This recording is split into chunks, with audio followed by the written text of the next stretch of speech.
Allah berfirman, "Wa may yushaqiqir rasula min ba'di ma tabayyana lahul huda wa yattabi' ghaira sabilil mu'minin nuwallihi ma tawalla wa nusli jahannam wa sa'at masira." Allah berfirman dalam surah An-Nisa ayat 115, dan barang siapa yang menentang Rasul sesudah jelas kebenaran baginya dan mengikuti jalan yang bukan jalan orang-orang mukmin, kami biarkan ia leluasa terhadap kesesatan yang telah dikuasainya itu, dan kami masukkan dia ke dalam neraka jahanam, dan jahanam itu seburuk-buruk tempat kembali. Yang dimaksud dengan jalan kaum mukminin di sini yaitu jalannya para sahabat. Karena yang pertama kali beriman kepada Rasulullah siapa? Yang pertama kali beriman kepada Rasulullah siapa? Sahabat. Maka yang disebutkan dengan jalan kaum mukminin di ayat ini pertama kali siapa? Para sahabat. Jadi orang-orang yang menentang Rasul sesudah jelas baginya petunjuk dan mengikuti jalan selain jalan para sahabat, maka kami biarkan dia sesat dan kami ancam mereka dalam masuk neraka. Orang yang tidak mengikuti mana sahabat, Allah sebutkan dalam ayat ini diancam dengan kesesatan. Makanya kita lihat orang-orang yang tidak mengikuti mana sahabat, bingung dia hidupnya. Dia akan mengikuti firqah yang sesat, pemahaman yang sesat, aliran yang sesat, golongan yang sesat, yang dia tidak tahu kemana akan dibawa, nggak tahu dia. Tapi kalau dia mengikuti para sahabat, jelas dalilnya Quran, dalilnya Sunnah, kemudian juga pemahaman para sahabat yang mereka sudah amalkan. Kalau ada orang mengatakan firqah-firqah yang lain juga mereka membawakan dalil, betul. Dalil yang dibawakan betul atau tidak? Karena orang bisa bawakan dalil betul, ayat dibawakan, hadis dibawakan, tapi betul atau tidak dalil itu? Belum tentu betul untuk berpijaknya mereka dalam mereka beragama. Belum benar. Tapi kalau kita mengikuti yang salaf, dalil yang kemudian jelas, tafsirnya jelas ada. Antum bisa lihat tafsir Imam Ibnu Jarir At-Tabari. Antum bisa lihat tafsir Ibnu Katsir, dijelaskan jelas sekali. Tapi ketika menyimpang, maka dalil yang diambil sembarangan, kadang-kadang juga riwayat-riwayat yang lemah, bahkan palsu. Dalil betul dibawakan, tapi dalil yang dibawakan belum tentu benar, belum tentu sesuai dalil.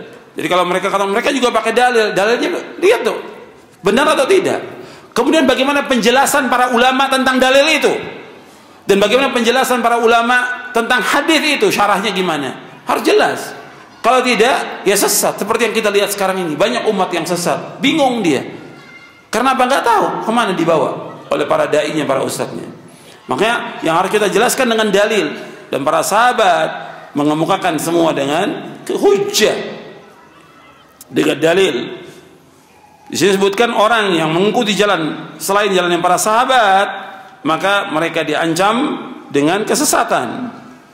Karena para sahabat ini mereka langsung mendengarkan ayat dari Rasulullah SAW, mendapatkan khitab yang langsung, dan mereka mengobati ketidakjelasan yang terjadi dalam diri mereka dengan bertanya langsung kepada Rasulullah SAW secara baik, dan Rasulullah SAW menjawab pertanyaan dengan mereka dengan sebaik-baik jawaban, dan menjelaskan kepada mereka dengan penjelasan yang paling sempurna, sehingga mereka pun mendengarnya, memahaminya, mengamalkannya, memperbaikinya, menghafalnya, menetapkannya, menukilnya, dan mereka semuanya adalah orang-orang yang jujur.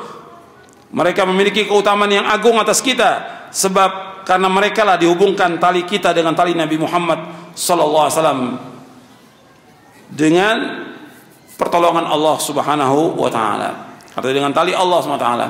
Bahwa Allah berfirman, wa'tasimu bihablillahi jami'an wa la tafarraqu. Hendaklah kalian berpegang dengan tali Allah semuanya, dan jangan kalian berpecah belah.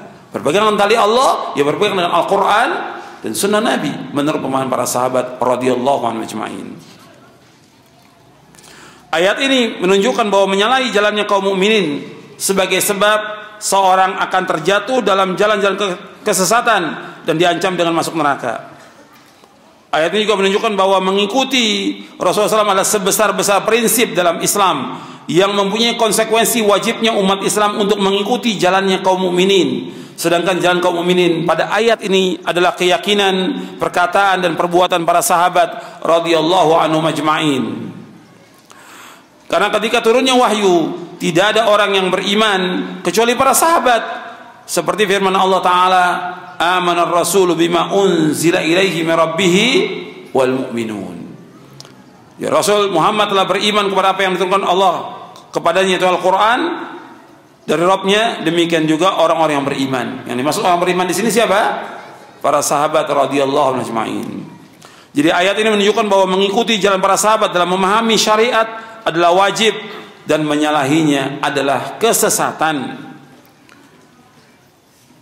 Untuk bisa lihat dalam Basair Dawi Syarab Bisyarah Marwiyati Manhajis Salaf. Dan banyak lagi keterangan para ulama tentang ayat ini.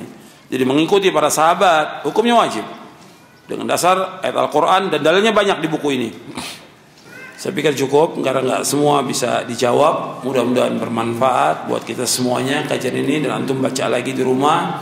Mudah-mudahan Allah memberikan rahmat, memberikan barokah kepada kita, dan juga menetapkan kita di atas Quran wa sunnah ala fahmi salaf sampai kita diwafatkan oleh Allah Ta'ala.